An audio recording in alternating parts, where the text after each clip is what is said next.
আজকে আমি আপনাদের করে দেখাবো সুজির ভাজা পিঠে। গ্যাস জ্বালে প্যান বসিয়েছি, প্যানটা গরম হয়ে গেছে। এখানে একটা নারকেল থেকে আমি কুড়িয়ে নিয়েছি, নারকেলটা দিয়ে দেবো, দিয়ে ভেজে নেব। নারকেলটা হালকা ভেজে নেব।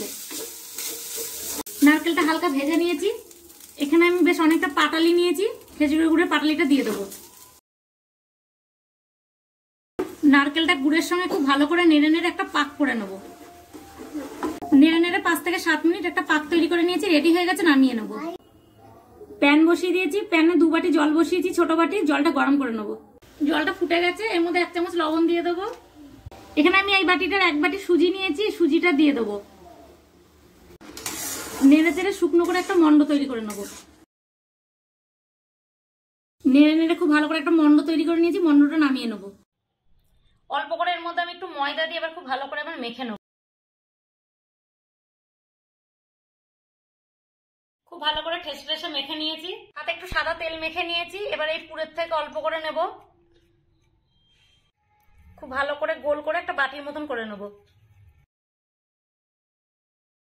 পুরটা ঠান্ডা করে নিয়েছি। এবার অল্প অল্প করে এর ভেতরে পুর ভরে দেবো। অল্প অল্প করে পুর ভরে পুলির আকারে করে নেব।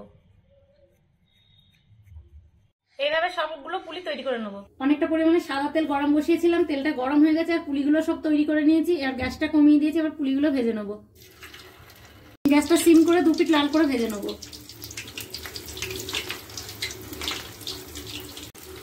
সব পুলিগুলো লাল করে ভেজে নিয়েছি, তুলে নেব।